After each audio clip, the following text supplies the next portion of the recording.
नमस्कार दोस्तों। विश्व के अंदर इस समय जितने भी वायरस के नाम लिए जा रहे हैं, जैसे इंडियन डबल वेरिएंट हो गया, सिंगापुर वायरस जो आज मैं चर्चा कर रहा हूं इस वीडियो के अंदर, यूके वेरिएंट हो गया, इन सब का यहां पर जो निर्माता है आप सबको पता है वुहान वायरस है, राइट। तो यहां पर अब क्या हुआ है कि जो अरविंद केजरीवाल हैं दिल्ली के चीफ मिनिस्टर, उन्होंने कहा है कि सिंगापुर से जितने भी फ्लाइट्स हैं उसको यहां पर हॉल्ट कर देना चाहिए। आप देख सकते हो यहां पर जस्ट उनका आज दोपहर में ही ट्वीट आया है और उन्होंने केंद्र सरकार से आग्रह किया है और यह बताया है कि सिंगापुर में आया कोरोना का नया रूप बच्चों के लिए बेहद खतरनाक है, extremely dangerous for the kids. और यहां पर आप देख पाओगे उनके द्वारा दो सजेशन दिया गया है। उन्होंने बेसिकली यह कहा है कि जितने भी फ्लाइट्स हैं उनकी सेवाएं को यहां पर तत्काल रूप से रोक दिया जाए, और दूसरा उन्होंने यह कहा है कि बच्चों के लिए ये जो वैक्सीन की सुविधा है उसको जल्द से जल्द प्राथमिकता देनी चाहिए, प्रायोरिटी देनी चाहिए, ताकि यहां पर बच्चे जो हैं, अगर आप भी सोच के देखो, अगर बच्चों को एक बार कोरोना वायरस तेजी से होने लग गया तो यहां पर बहुत बड़ा एक प्रॉब्लम आ सकता है, क्योंकि बच्चों को संभालना, उन लोगों को चीजें बताना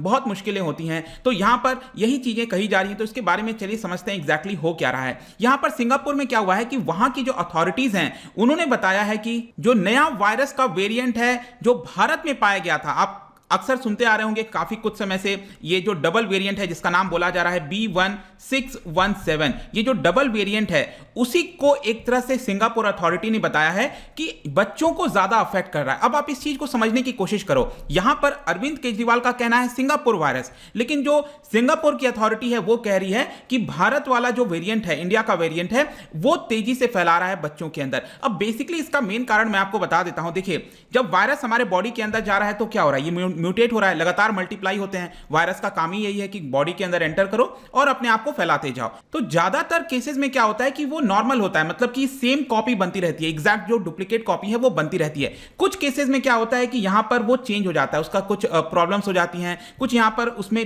चेंजेस देखने को मिलते हैं, जिसकी वजह से कई बार वो एक विकराल रूप लेकर निकलता है, मतलब कि कई बार और ज्यादा डेंजरस हो जाता है। मतलब ये जो पहले वाला वायरस था वो जितने आसानी से एंटर कर सकता था हमारे बॉडी में, उससे कहीं ज्यादा तेजी से ये बाकी बॉडीज में फैलने लगता है। तो ये जो नया वाला वेरिएंट आता है इसी को हम म्यूटेशंस, नया वेरिएंट के नाम से जानते हैं। तो इसी की वजह से क्या हुआ, भारत के अंदर आपने देखा होगा ये जो B1617 वेरिएंट है ये पहले के जितने भी वेरिएंट्स थे उससे डिफरेंट था, इसीलिए हमने इसका नाम रख दिया था B1617। तो अब यहां पर सिंगापुर में क्या हो रहा है, आप समझिए कि ये वाला जो इंडियन वेरिएंट है वो आपका सिंगापुर गया होगा और वहां पर भी इसने कुछ चेंजेस किए होंगे, लेकिन उसका जो लीनियज है वो आपको B1617 से ही देखने को मिलेगा।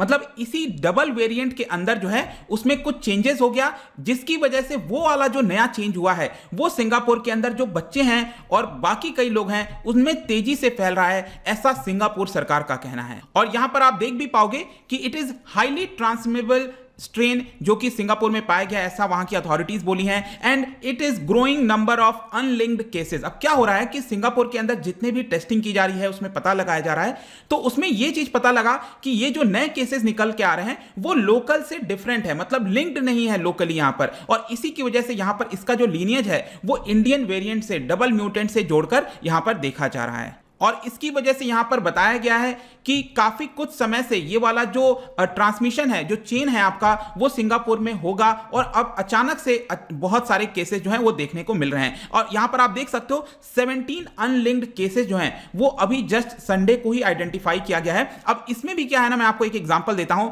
वहां पर एक ड्राइवर था, वो टेस्ट पॉजिटिव टेस्ट पाया गया, एक पुलिस ऑफिसर टेस्ट पॉजिटिव पाया गया, इसके अलावा मलेशियन नेशनल था अनएम्प्लॉयड, वो भी पॉजिटिव पाया गया। इनमें से जो 2 लोग हैं वो आपका ऑलरेडी पहला डोज ले चुके थे वैक्सीन का। अब इसके लिए और ज्यादा चिंता हो गई है कि पहला डोज लेने के बावजूद भी, क्योंकि एंटीबॉडीज तो आपका जनरेट होना स्टार्ट हो ही जाता है, ऐसा नहीं है कि पहला डोज लिया तो सेकंड डोज के बाद ही आपका एंटीबॉडी जनरेट होगा। सेकंड डोज क्या करता है, वो और ज्यादा पुश कर देता है और आज ज्यादा आपको प्रोटेक्टेड कर देता है। तो इसके लिए यहां पर थोड़ी सी चिंता हो सकती है कि जो नए नए वापस से वेरिएंट बन रहे हैं, क्या ये जो वैक्सीन हैं उसको भी ब्रेक थ्रू कर दे रहे हैं। इसी को ब्रेक थ्रू जो है पॉइंट है उसको हम कहते हैं। इसके अलावा मैं आपको बता दूं कि सिंगापुर में रिसेंटली कई सारे स्पाइक देखने को मिले हैं केसेस के अंदर। अब यहां पर आप नंबर देखोगे तो संडे को ही बताया गया कि 38 न्यू केसेस आए हैं, which is highest in 13 months.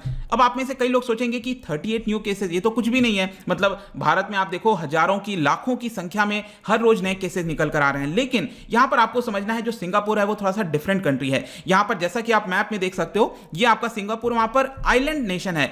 In fact अगर आप इसकी एरिया देखोगे यहां पर 728 square kilometre. Do you know कि यहां पर जो दिल्ली है, जो हम एनसीआर जिसको कहते हैं, जो पूरा नेशनल कैपिटल टेरिटरी जो कहते हैं हम, उसका एरिया आपको पता है कितना? It is more than 1400 square kilometre. मतलब कि जो सिंगापुर है वो दिल्ली का आधा है, आप ये कह सकते हो। और उसकी आबादी भी देखिए, it is just around 60 lakh के आसपास वहां पर आपको आबादी मिलेगी। मतलब दिल्ली की कहां 2 करोड़ के आसपास बताई जाती है और इनकी आबादी आपको 60 लाख के आसपास ही देखने को मिलेगी। और यहां पर आप मैप में इसको जानकारी ध्यान रखिएगा, ये छोटा सा आइलैंड नेशन है और इसके नीचे से जो इक्वेटर है वो आपका पास होता है। ये मैं जस्ट आपको ज्योग्राफिकली बता दे रहा हूं कि याद रखिएगा, जो इक्वेटर है वो सिंगापुर के ऊपर से नहीं, जस्ट उसके नीचे से जो है आपका पास होता है। तो यहां पर बेसिकली कहने का मतलब है कि वहां पर अचानक से 38 न्यू केसेस, अब आप यहां पर मैप में भी देख सकते हो, क्योंकि वहां पर पिछले काफी समय से जो केसेस हैं वो एकदम निल हो गए थे, ऑलमोस्ट केसेस जो है वहां पर आ नहीं रहे थे। और ये जो 38 केसेस हैं पिछले 13 मंथ्स में, मतलब पिछले 1 साल से ज्यादा में आप देखो तो सबसे हाईएस्ट देखने को मिलेगा। और इसी की वजह से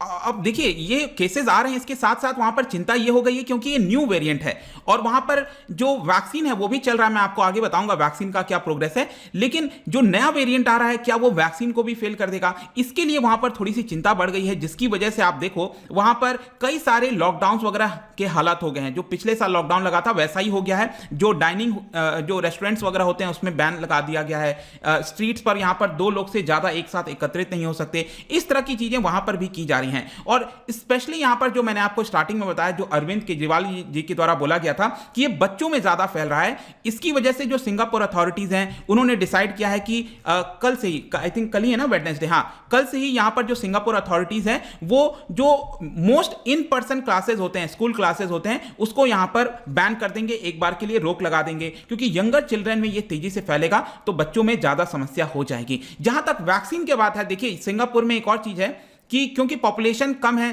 तो वैक्सीन जल्दी से लगाया जा सकता है, लेकिन वहां पर भी वैक्सीन अभी पूरी तरह से लगाया नहीं गया। 60 लाख पॉपुलेशन होने के बावजूद वैक्सीन लगा नहीं है। जस्ट 1.9 मिलियन लोगों को अभी तक पहला डोज मिला है, जिसमें से 1.3 मिलियन लोगों को दोनों डोज मिल चुके हैं। मतलब कि आप कह सकते हो कि यहां पर 1/3 जो पॉपुलेशन है उसको लगा है वैक्सीन। इसके अलावा यहां पर एक और चीज बताई जाती है कि अगर हमें सबको फुल्ली वैक्सीनेट करना है, मतलब अपने खतरे को रोकना है यहां पर, तो किसी भी पॉपुलेशन के अंदर 2/3 लोगों को वैक्सीन लग जानी चाहिए। वो वैक्सीन जिसमें 90% से ज्यादा एफिकेसी है। अगर ऐसा हो जाता है तो यहां पर जो कोरोना वायरस है उसको कुछ हद तक रोक सकते हैं। लेकिन अभी भी क्योंकि शॉर्टेज हो गई है, कमी हो गई है वैक्सीन की, सिंगापुर में उतनी तेजी से नहीं लग पाया। नेक्स्ट यहां पर आखिरी में क्वेश्चन आता है कंक्लूजन में कि भारत को क्या करना चाहिए।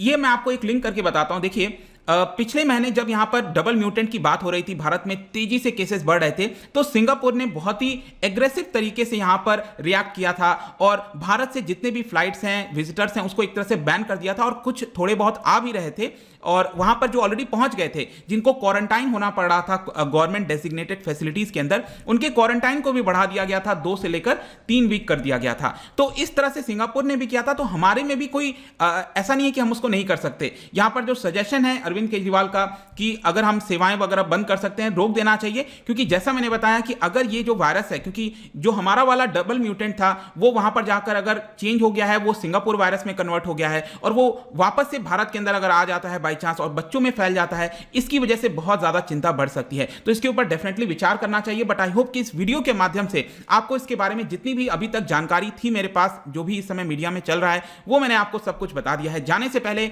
एक इंटरेस्टिंग क्वेश्चन आपके लिए लेकर आया हूं। हम बहुत समय से बात कर रहे हैं वायरस के बारे में, वायरस, लेकिन क्या आपको पता है कि वायरस के अंदर कौन सी चीजें होती हैं, मतलब किससे वो बना होता है? यहां पर जो मैंने क्वेश्चन पूछा है वो आपसे ये पूछा है कि यहां पर वायरस में कौन सी चीज प्रेजेंट नहीं होती है, आपको कौन सी चीज वायरस के अंदर देखने को नहीं मिलेगी, ये बताना है। और इसका जो राइट आंसर है आपको पता ही है, मेरे इंस्टाग्राम पर तो आपको मिलेगा ही। अगर आप वहां पर नहीं हो कोई बात नहीं, टेलीग्राम से भी आप इसका राइट आंसर विथ एक्सप्लेनेशन ले सकते हैं। मैं कई सारे एमसीक्यूज यहां पर डालता रहता हूं स्टोरीज के फॉर्म में, आप जाकर प्ले कर सकते हो। अगर आप मुझसे इकोनॉमी पढ़ना चाहते हैं, कोई भी कोर्स परचेस करना चाहते हैं या फिर यूपीएससी की तैयारी करना चाहते हैं तो आप प्लीज डिस्क्रिप्शन में जाकर देख सकते हैं, वहां पर आपको सारी जानकारी जो है मिल जाएगी। आप स्टडी IQ ऐप को डाउनलोड कर सकते हैं। आई होप कि वीडियो आपको पसंद आया होगा। मिलता हूं आपसे next time. Till then thank you very much, see you soon.